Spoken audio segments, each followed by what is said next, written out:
So hey, what's up? Hey, what up, man? How you What's doing, up, boss Lada? man? Hey, So what's up, boss? Christian. How you doing? So Christian and Lada, they're the founders of Tektonland, and basically they do on-demand printing. They're the fastest ones out there. I kind of want you guys to kind of explain what it is and like what you guys do and who you've worked with as well. So Yeah, so Tektonland was created about a year ago, and we started the business in Boston, and before that we decided to start our first studio in LA simply because we knew the arts and the creation was happening here in LA, and it's a broader market, and it's also home for me. Grew up in LA, and we started in October of last year. We got the space, so this month marks a year of being here, and in December will mark 1 year of officially being open. Because as you know, even if like whenever you're starting something, just because you got the space, you still gotta work on it. yeah. So, Tekton's been around for about a year, and we're stronger than ever, and yeah, we're really excited to continue sharing the message on our services and also our environmental footprint, and that's something we can also talk a little later. But yeah, Ladi, you wanna chime in? Yeah. Well, Tektonland just realistically for me is like think about it as like a Build-A-Bear workshop, where you could come here and as a creator bring something to life. Because a lot of the blessings is seeing people for the first time seeing their ideas actually come onto a garment, and there's nothing there's no better fitting than that happening. And like he says, like Tektonland, we're growing every week, we're growing every day, and we're looking forward honestly to helping shape the future, honestly. So what like inspired you to start? Because I remember I was telling Lada, and it was basically like you wanted to make sure like people's dreams can come true. They can make their idea come to life. And so kind of like what inspired you to start Tektonland, and kind of was there like an inspiration behind it or reason why? Yeah, definitely. So, as far as I could remember, my family was in the silkscreen business. So for the longest, I've always been surrounded by inks and colors and screens and all these just tools to print stuff, and that was, I think, the original where I got the idea of wanting to do this. Fast forward to college, which was around like 2012. That's when direct to garment started to come out, which is the updated way to print a T-shirt in today's marketplace. So you have silkscreen, which is the manual labor, where every color is a screen, and then you have direct to garment, which you simply load the shirt, upload the artwork, and print. Yeah. So automatically, like, I knew that in order for us to be able to create a successful business, it's almost as if Tekton is restacking what we call the printing industry right now. And that's really the true inspiration of where Tektonland was born, in creating that brand for the end consumer, not just the business to business consumer, but the mobile consumer, the everyday person that doesn't need 100 shirts or 500, maybe just needs 5 or 4. Yeah. So that's where I feel our real passion is, in becoming like centric on our customers and understanding their needs. So that's really the true passion and lifestyle of Tekton. And you're able to do it at like really low prices, right? Like, and like cost effective prices. Yeah, absolutely. So people can afford it. And the most important thing is the quality, because we like to make sure that their vision comes out in the right way, and we're able to help them brand and spark their movement, and that's one of the most key important things. And who are like some of the people you were able to work with and kind of get connected to? And we got Drake's dad, Dennis Graham. Yeah. From the event that we had this past weekend, we now have Janae Ayeko's father, and the list just keeps going on. Like, I know we had done Gunna, chime in a little bit more of the people we worked with. Yeah, well, there's been a lot of surprises just by continuing to really work on our craft. You know, at first it was the biggest challenge was, all right, we got the space, now we got to learn how to actually use the equipment. So as soon as we started to perfect our formulas, more and more people started, or influential people or people that consider themselves in today's world as influencers, started reaching out. And when it's a great thing, but it's also a challenge because having all this great initial reactions from someone that may have 100,000 or 500,000 or even 1 million followers, and they see us as such an infant brand or such a new brand, there's an automatic like discredit that we have to build or we have to prove to them or to whoever we're working with that, hey, like, we need to work together.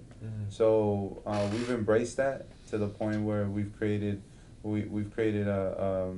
incentives around people wanting to work with us, like, you know, free merch or free gear. Our website will be launching, or is actually about to launch, and creating these printing codes so that customers can redeem their codes. So really talking to the audience in another way, and really like showing value there instead of just you know, printing a shirt. Because I think there's enough players in the industry that do that. So we just want to do it, or we want to start with whatever other companies are choosing to leave behind or to leave last. Okay. That's what we're starting with. And how are you getting connected to all these like influencers and influential people? Like, how do you connect? Off of a lot of them. I think it's relationships. It's Yeah. relationships, and that's where really Ladi comes in. I think Ladi does a good job in getting to know who the person is and what their needs are. Not everyone needs 1,000 shirts, even though they have a strong following. Some influencers or some YouTubers, all they need is help, and just because they have such a huge following doesn't mean they're the best designers. And I think that's a huge misconception that brands sometimes take for granted or misunderstand when working with an influencer. So we really try to get to learn who they are, do a little bit, you know, of R&D behind them, figure out, you know, even what size they are. I really personalize our approach to them. And I think that's what's keeping us alive and also keeping us curious. And every time you can remain curious, you just continue generating interest and generating likes and follows. And I think our Instagram lately has been it's been booming. It's been booming. Getting a lot of more likes, and I'm happy for that. But now we want to convert that, you know, engagement into sales. So we have to continue growing, and that's our whole reason for launching this new website that we're calling it 2.0. So just we see results and we adapt to it. You know, we see it and we continue growing from it. And I think that's something that we really hold accountable here at Tektonland. Yeah, one key to reiterate what he said, one key advice, like he said, is just like with anything, before you jump into it, is studying that market. So if you're dealing with an influencer or just anybody in general, try to actually look like you're actually trying to get to know them. If you go the extra mile, they see that you're actually putting some time into it, you might actually get them to work with you, even without even having to put any money down or anything. Just know that any of these people are approachable.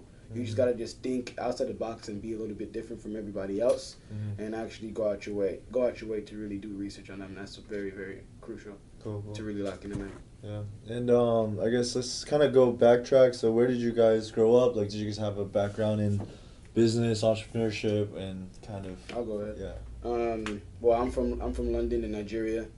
I was fortunate to grow up in London for a little bit, and then in Nigeria too. And then my family, you know, fortunately brought me here to, you know, live the American dream. And honestly, study in college, I went to CSUN. I was originally studying accounting. I was also, you know, joined, you know, a fraternity. I was part of a lot of clubs. So just honestly doing anything to get experience was very crucial for me and everything. And then being in a space such like this brings me so much memories, because my grandma is an entrepreneur. My mom's an entrepreneur, and that's where a lot of it just comes from. Where we just built a lot of successful businesses, and now we're just in America, just trying to, you know, make it happen. But my grandma used to, you know, bring me out here, where we go get clothing from all these markets and take it back to London and Nigeria. and she was relatively successful. She made some good money off of that, and being part of Tekton, I'm keeping that dream. I'm keeping that dream alive, honestly. So I'm fortunate to be here. So you kind of had a background in entrepreneurship and Oh, coding and a bit. everybody. I'm one of like the now. I'm just the main person in my family, keeping everybody glued in on seeing how we can help each other elevate ourselves. Cool. I'm Awesome. actually going to be going back to Nigeria relatively soon, Okay. and then doing some business back home. So For sure. Nice. How about you, Keisha? Well, I think the only entrepreneur background that I ever had was just, I guess, learning it from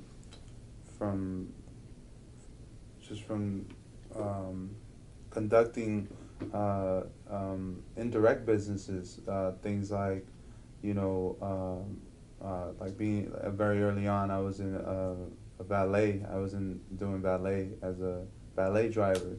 So even though like it was a job, but really like you got what you put in. If you went the extra mile and opened the door for the car owner, he might tip you a little bit more if you have a quick conversation. So I've always been interested in jobs that you have control over your wage, or you have control over, what you can earn, because after being in a few jobs very early on that were paying, hourly, or just that there was like a threshold, like it was really hard to express. And I think that's when I instantly knew that entrepreneurship was going to be for me, because I didn't want to hold myself to a number when I knew that I was capable of perhaps touching, unlimited potential. So it's something that we continue to work on, but I can definitely stem my entrepreneurship journey from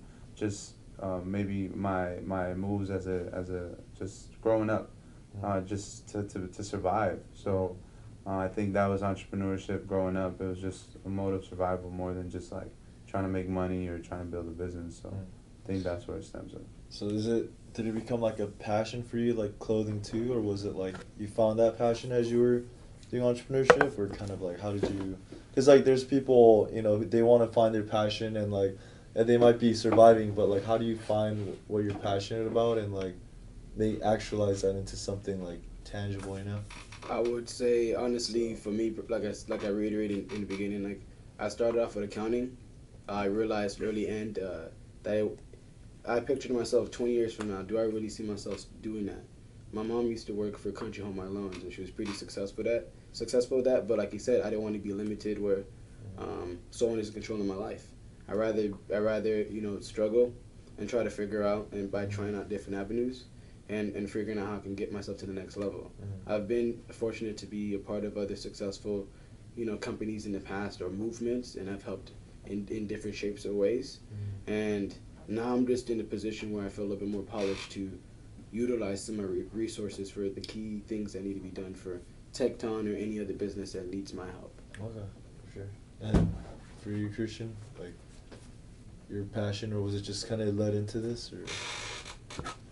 Well, I always think about like the number, like the three top things that we always are gonna need for the rest of our lives, no matter what happens or no matter what like catastrophe were to go down. And those things, at least to my understanding, is number one, food, number two, a roof, and number three, clothing. So I've always thought of business in those three categories.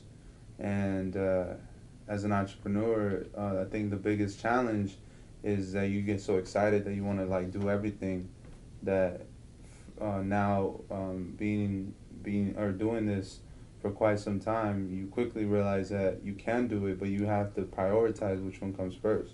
So to me, at the time when we were starting this, clothing, printing, and art were the lowest hanging fruit for us, or for me at that time. And that's what led us to create what we call Tektonland today.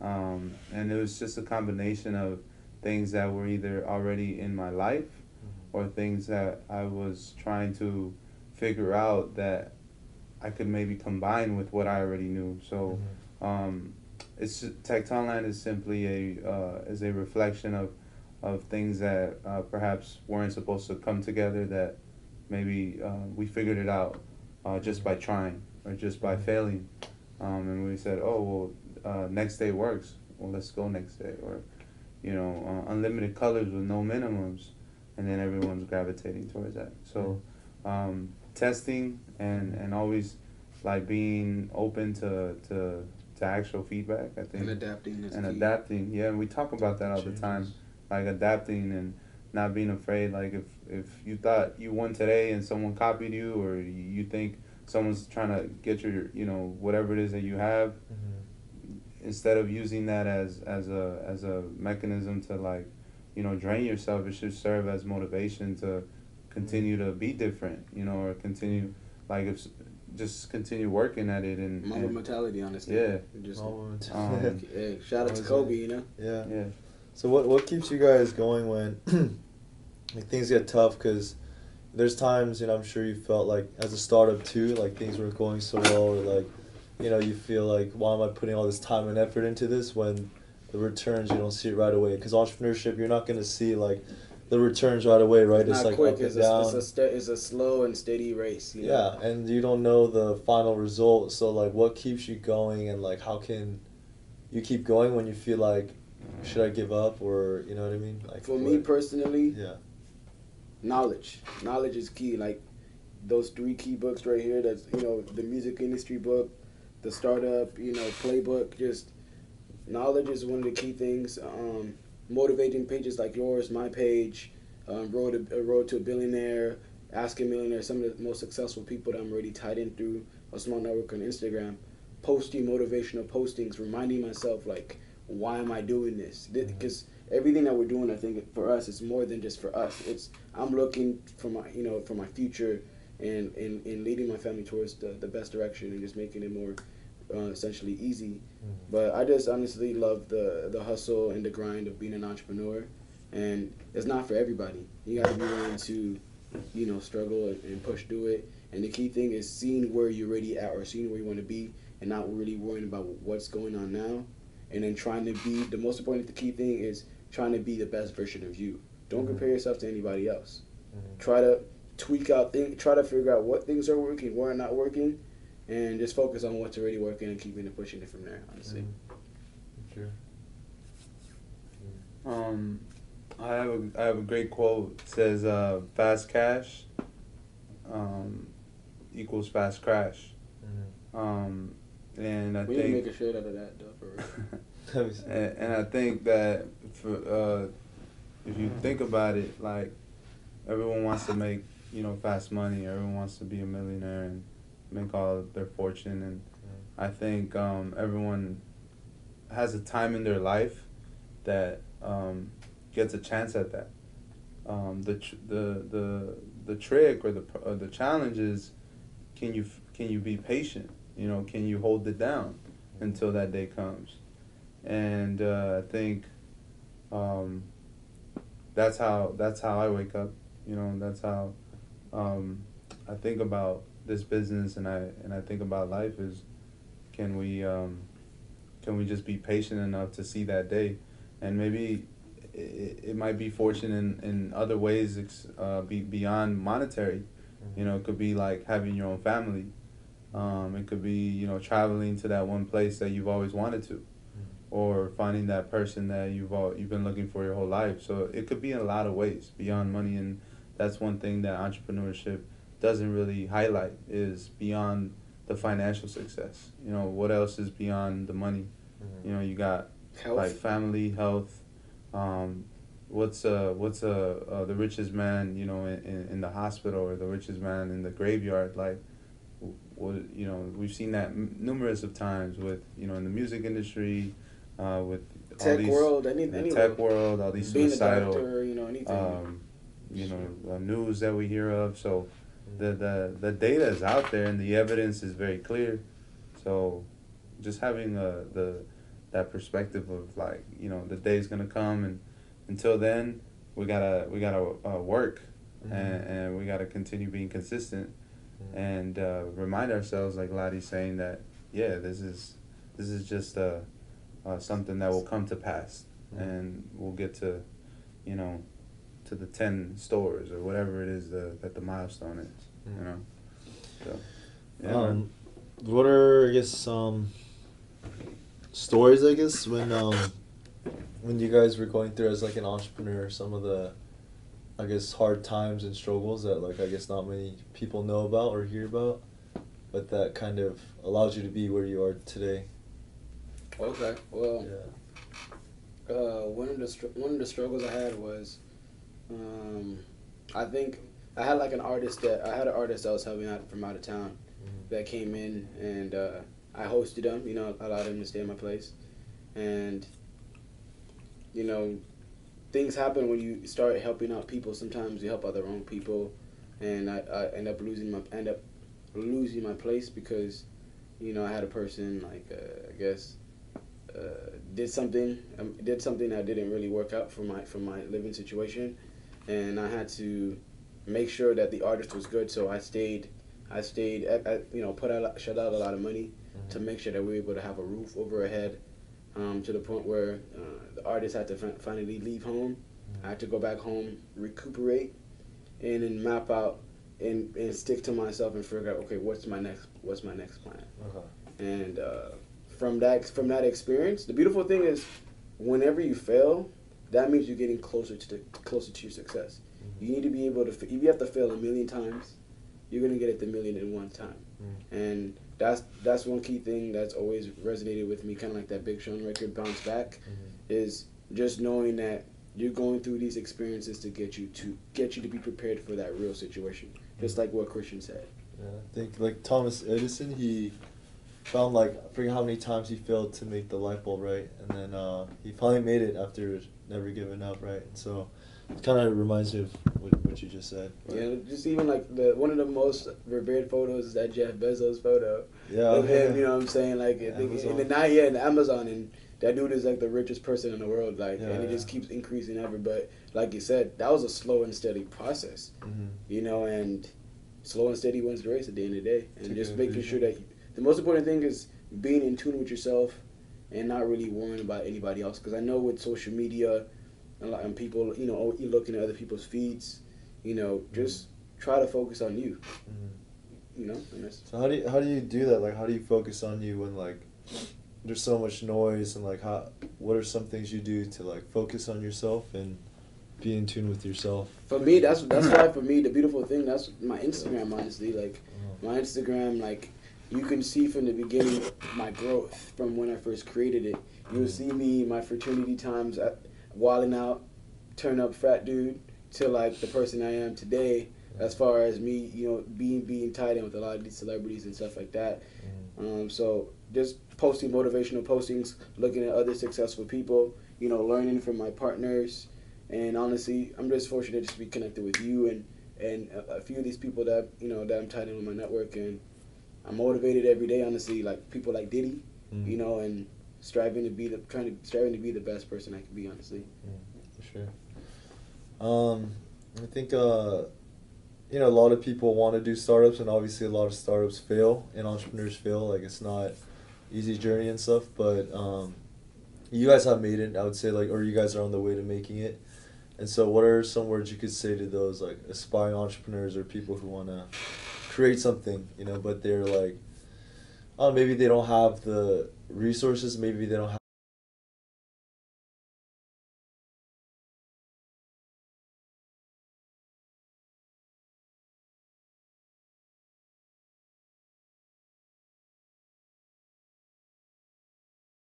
the One of the first things that I realized when I knew I wanted to start this is I was talking to myself, you know. Um, Sometimes, like, you know, it might get a little weird, but you gotta talk to yourself, you know. You gotta do little weird things to tap into your subconscious, because we're like so powerful. Our brain's so powerful that um, we tend to make decisions based on emotion, and sometimes the emotion is not entrepreneurship. You know, emotion is family. Emotion is, leisure time, weekends, and love. But when it comes to entrepreneurship, it's the complete opposite. You know, it's hard work, sacrifice, staying up at late nights, missing the football game or not watching football on Sundays or whatever people do, Netflix nowadays, whatever. So it's not doing all that, and then shutting down all the things that you like doing. That's what I feel entrepreneurship is today because it's so competitive. Like before, I mean, maybe entrepreneurs weren't. It wasn't cool to be an entrepreneur. It wasn't cool to have your own business. No, but now everybody wants to have their own business now. So automatically it makes it more competitive. Mm-hmm. So if you're not constantly growing or constantly challenging your ideas or your business, knowledge too, in your business, or reading to continue staying up on your business, and somebody else is gonna do it, or probably someone else is already doing it, Mm-hmm. and you'll probably end up understanding that when you come up short that month, or the bill or the lights get turned off. But yeah, man, it's reality.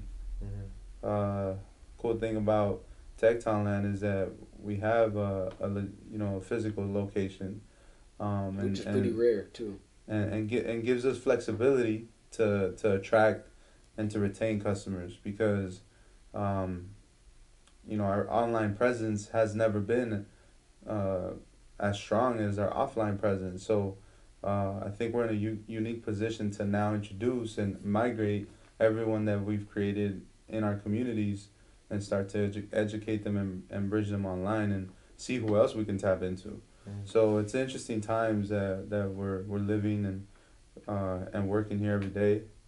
The best thing we can do is continue to share the message and let creators know and let any customer know that beyond shirts, we want to be the go-to for anything, go-to place to decorate, and to really create a difference in the apparel industry. So yeah. Did you guys have any like role models growing up, or like people you looked up to that you're like, I want to be like that? Or yeah, my grandma.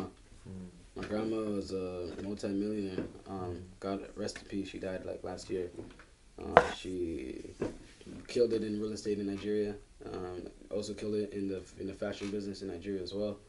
And my mom also did the same thing too. And my uncles and everything. And then I'm also fortunate to also have a mentor in the music industry. His name is Carlos Jordan, by the way. He's a youth coach for the Los Angeles Clippers. He also is an executive tied in with Sony and everything. So I've just been always fortunate just to be able to know how to network and find the right people from events, parties that I've thrown or been a part of. And I think that's one key thing about being an entrepreneur is network marketing. Knowing how to network, because your net worth is key, but also learning how to strategize your time and knowing what are you trying to accomplish when you get there. It's not about the clout or taking photos. It's about what are you really trying to do. How are you going to execute this relationship? And that's one key thing, that if you read books, study the competition, look into the number one person in whatever field that you're at. That's how you know what's the missing gap, because obviously whatever they're doing is really successful. It might not be for you, but you learn how to tweak from all these different successful people to create your own platform. And just like you said, Tektonland is a base where if you don't have it figured out, there's all peoples in different levels where you can at least come here. It's a space where you can network, even throw an event here, doing a release party where you can meet like-minded people and start building yourself up. And everybody has it in them to hit their highest level, and I want to see everybody win. So that's the reason why I put myself out there, show myself that I'm willing to fail in front of everybody. I don't even care. Like, let's go. For sure. Do you want to add on to that, or what was the question? That's a good question. Yeah. No, basically, I guess I just want to share like because for me too, I'm an entrepreneur and I'm like no one in my family too was an entrepreneur. Like my dad's a dentist, my mom does like herbal medicine, but it's something that I felt like I wanted to do something else that's more fulfilling, and that's why I left like medical school to pursue like social media, online business and stuff like that. Yeah. No, but Respect. huh? Respect, by the way. Thank you. I mean, I wouldn't say I made it, but it's just kind of like I felt like there's more to life, and then that's why I ventured off on my own, which I'm sure you guys have. I felt the same way. Um, but like on that journey, it's not easy. There's times you want to like give up. There's times when you feel like, am I gonna go anywhere with this? And a lot of people are even afraid to start, which you haven't even tried and you don't even know. Which is the hardest thing. It's like If yeah, you to can't start, how can you finish? Yeah. So, I mean, have you guys have you? I mean, you said you talk to yourself, right? Like for example, like what kind of things would you say to yourself and like get you back up and get you back up on your feet and yeah. Well, when I say like, I was talking to myself. It was mostly like affirming or questioning, in my head or in the mirror. Like, is this what I really want to do? And if I'm gonna do this, doing it with discipline and doing it with passion, because if we all know like entrepreneurship, you don't get paid by the hour, so immediately whatever venture it is that you're trying to get into, the first thing, no matter what, I feel is the most important thing is figuring out how it's going to make you money. And it's not figuring out how it's going to bring you fortune, it's just figuring out how it's going to stay alive and survive. Because if it can't even do that, then I feel like it's almost like a fairy tale. You're just like living in this dream that it's your dream, and because it's your dream, you don't want to listen to an outsider's perspective. But if it doesn't make money, it doesn't make sense. And that's a fairly common phrase that we've heard, but it's the truth. We've seen businesses that we've worked with that no longer exist today, and it hasn't even been a year. And it's simply because we are focused first on the foundation and then the fun. The foundation is the most important thing. If we don't understand at least like our customer funnels, or how we're gonna close, or how to close a big customer, or how to figure out a licensing play, then I think we're just running a part-time business, or you're just running a hustle, or that's it, right? But when you get the taxes, in the mail, or you get a bill in the mail, that's like reality check every time, because it's whatever it is that you decided to do. It's the requirement, or it's the gas that's required to run this, to continue living this entrepreneurship roller coaster. Everything costs. Like, you go to Six Flags, yeah, the roller coaster is free, but you still have to pay to get in. So it's the same. It's the same concept. Like, the entrance is what you really gotta pay for. The journey, it's an up and down. Like, the journey's free. It's just you decide like when you want to get off. Yeah. So. And you also gotta how to learn how to value your time as an entrepreneur, because like you said, like we all have it where we all want to do. I juggle so many different things, but like you said, it's coming to figuring out how to prioritize and try to figure out how to survive, and then from surviving, adding to the pieces, and then you start tackling. So you have your long-term goal, you start tackling them. If you put them in small pieces and put in check marks, just to like make yourself feel good, pump yourself up. And one of the key things too, one of the key books that really helped me, like you said, talking to yourselves, because I had experience promoting. I've lived in mansions. I've been there, done that. As far as what I know I can do with my capabilities, and sometimes you just have to take yourself away from everything. Maybe even read the book The Secret. You know, because I'm big into the affirmations. You know, the law of attraction, and even if things are not going your way, just you got to just remind yourself like different ways on how you can execute and elevate yourself. Because if you look at Michael Jackson, I mean not Michael Jackson, Michael Jordan. One of the key things he talked about how many times he failed, how many times he missed that shot. But when it came into the game winning shot, he knew he was gonna make it. And that's the kind of confidence that you gotta have for yourself. It's like no matter what, no matter where I'm at right now, I know where I want to be, and I'm gonna do whatever it takes, and I'm gonna do whatever it takes to get there. Awesome. I just want to wrap it up with a few last questions. So, you know, if you could basically kind of go back in time and you could tell your younger self like one piece of advice, maybe at a time when you felt like lost or you felt like you're in a dark place, like what would that piece of advice be to your younger self? I would have started my. I would have. If I would have loved to start my entrepreneurship journey earlier in high school, because the quicker you fail, the quicker you're gonna get yourself towards the success. And I've been fortunate to be able to give myself enough time to figure out myself and grow to the next level. And that's the key thing I would have done is I would have probably would have to start my entrepreneurship at middle school. Like the earlier the better. Okay. Yeah, definitely starting sooner, but also figuring out what you actually wanted to do sooner too.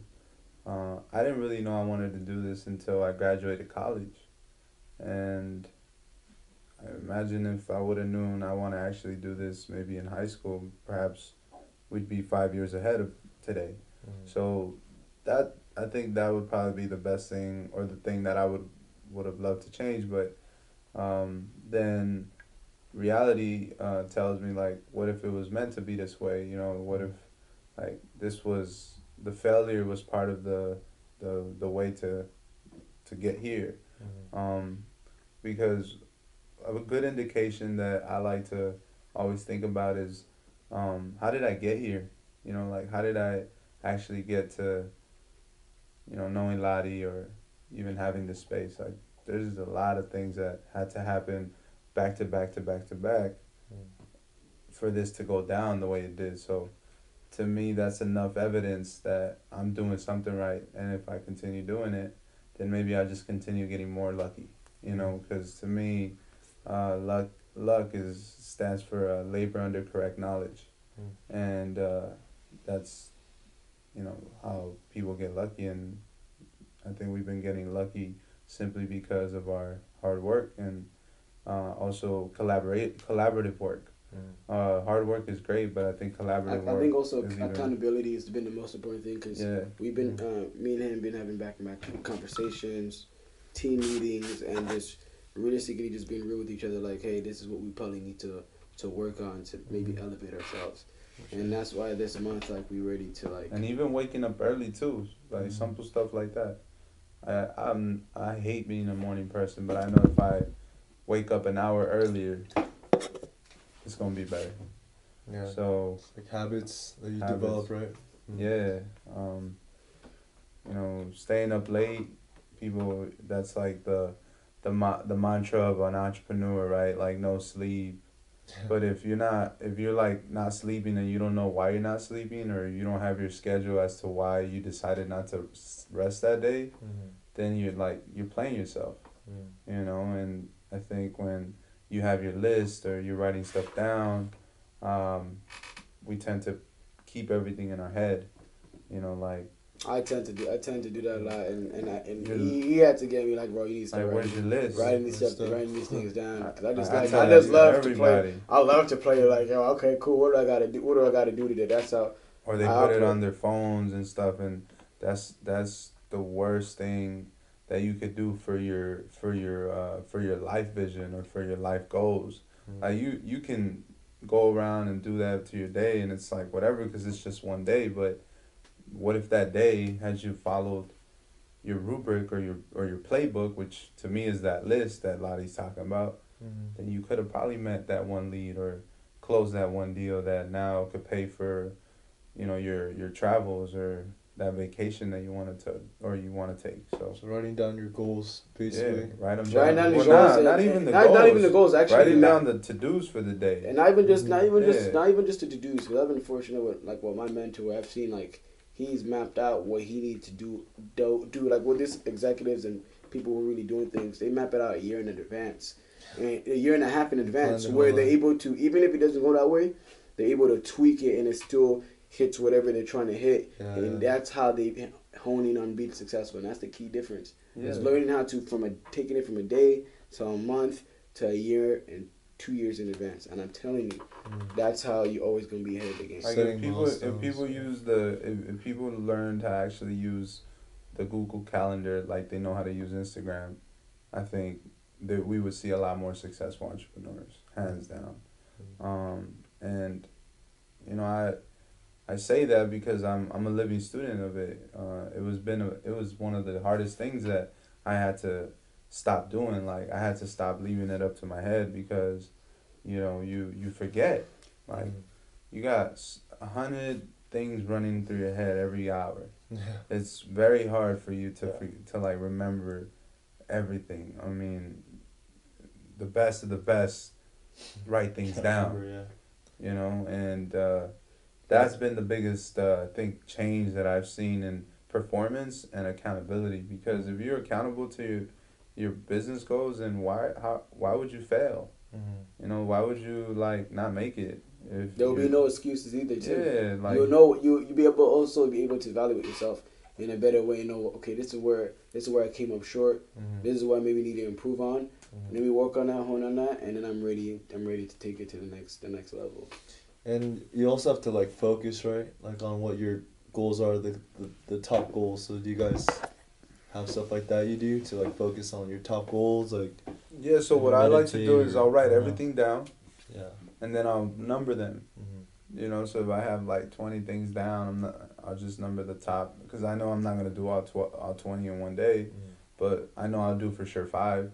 So I'll just, you know, number 1 through 5, like the most important things. Yeah. And sometimes they're gonna be the easiest things because they're gonna take literally some things that you have to do that you've been putting off months away take 5 minutes. Like it's so crazy. 100%. I'm so on that, bro. Like I'm like telling myself like, damn, I should have just done that. The day goes by so quickly. Laundry. Like like something I was holding on forever is cleaning my desktop because I get so much artwork that the easiest thing to do is to drag it in the desktop. But as you guys know, after putting so much shit on your desktop, it becomes slow, right? And I've been putting that off because it sucks to do that. I had to tell him. I was like, bro, you got no space. You got to delete this stuff. Nobody wants to do that, but then I started doing that, and I finally figured out that I'm actually finishing a lot earlier because even that split second or that like half a second that is taking longer when your desktop is full, that makes the entire difference. Like one split second or one half a second can, you know, get you to your goal. Yeah, so it's the little things that you have to change. It's not, you know, you giving up like going out on weekends. Like you can still go out on weekends, but make sure you're putting in the work at nighttime. You know, we don't have to give up things to get what we want. I think we just have to organize and prioritize what it is that we want to get. And I think we've emulated that at Tektonland, and we're continuing to grow, and we're looking to expand our team, looking to expand locations, and hopefully with the help of continued help of our customers and learning who we can serve and how fast we can expand. I think we'll be in a better position coming soon. For sure. Absolutely. For sure. So yeah, I just want to thank you.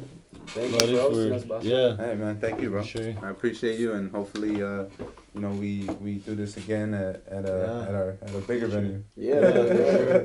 We definitely want to keep you updated with our progress. Yeah. Make sure to follow us at Tektonland.